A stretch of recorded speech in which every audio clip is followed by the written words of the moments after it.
skitty bum, skitty boom, skitty bum, skitty boom, skitty bum, skitty boom, skitty bum, skitty.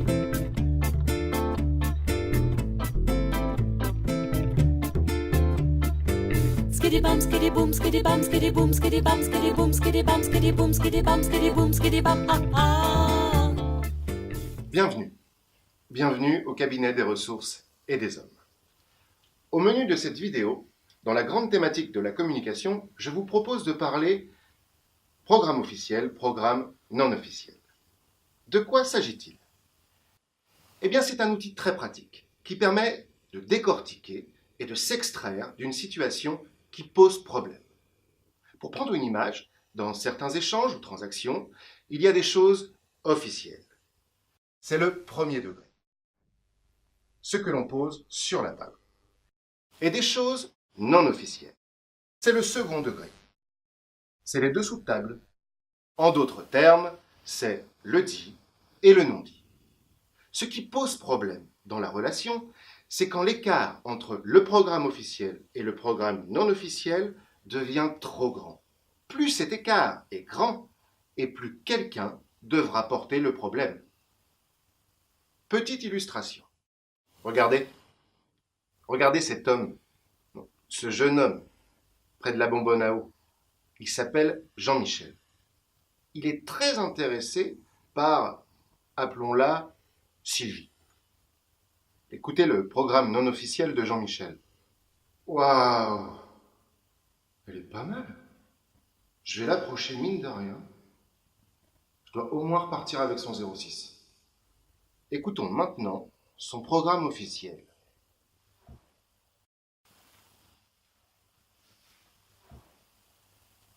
Bonjour.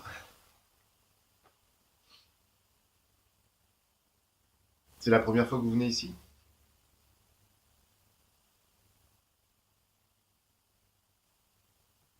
Vous êtes du coin, non? Vous êtes là en formation?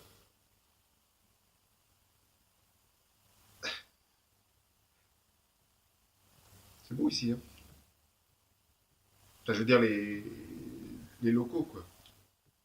Vous seriez pas en train de me draguer, là? Ben non. Non, bien sûr que non.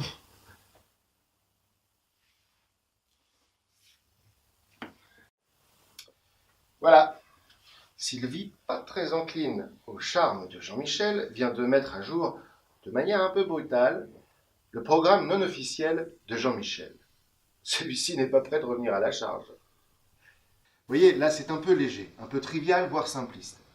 Mais il existe des situations délicates et sérieuses en milieu professionnel face à des collaborateurs, par exemple.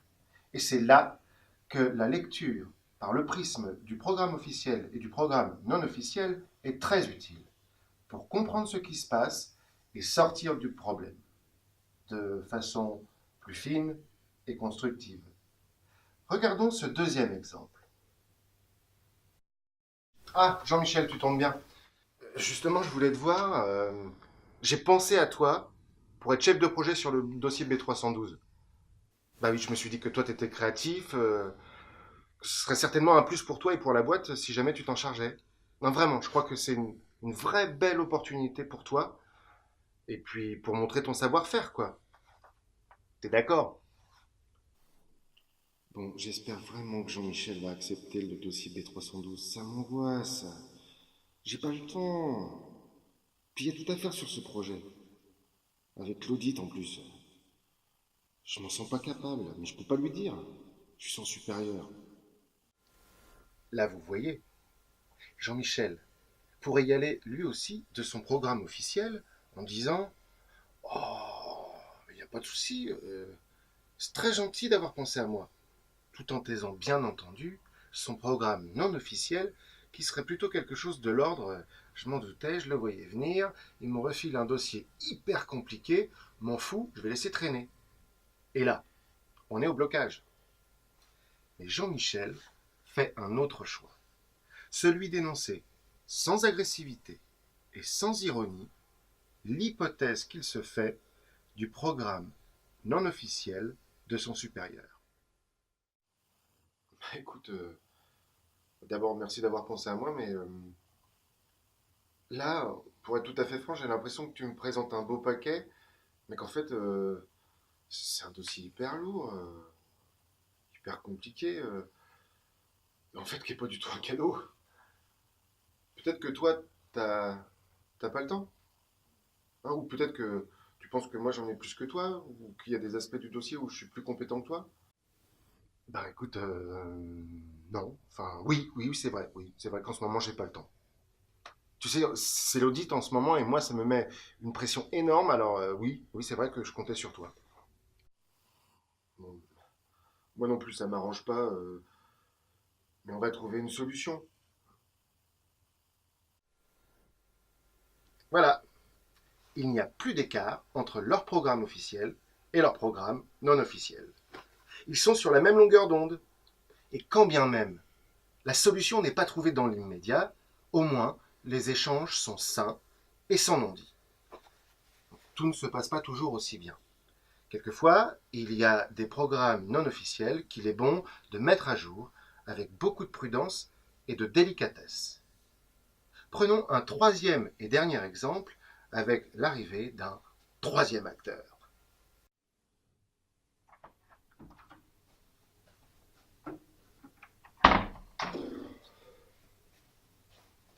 Salut.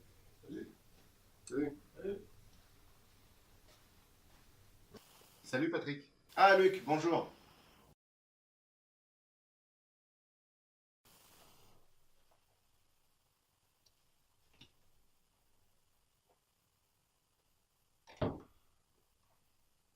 Ah Luc, viens voir une seconde. Ça va Luc? Bah oui, pourquoi? Bah écoute, je sais pas, ça fait 20 minutes que t'es tout seul dans la cuisine à boire ton café. Bah oui, mais j'étais à l'heure.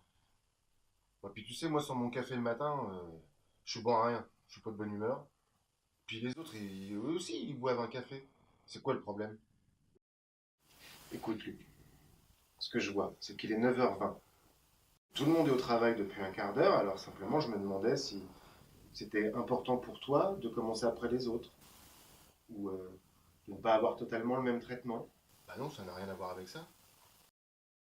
Je vois pas pourquoi tu me dis tout ça. Ok. Ok, Luc. C'était juste une hypothèse. Alors là, certes, le problème reste entier. Mais plus personne n'est dupe. Patrick a mis le doigt sur ce qui dysfonctionne. Et Luc ne peut plus faire comme si ça ne posait pas de problème. Manifestement, Luc a besoin que son programme non officiel reste caché et n'est pas prêt à l'assumer.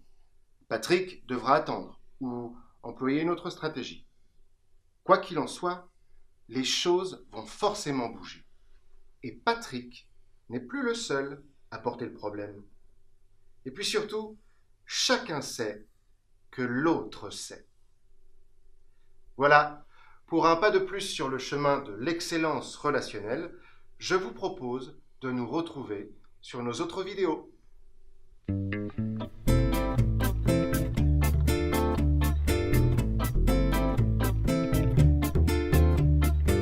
Skitty bum, skitty boom, skitty bum, skitty boom, skitty bum, skitty boom, skitty bum, skitty boom, skitty bum, skitty boom, skitty bum.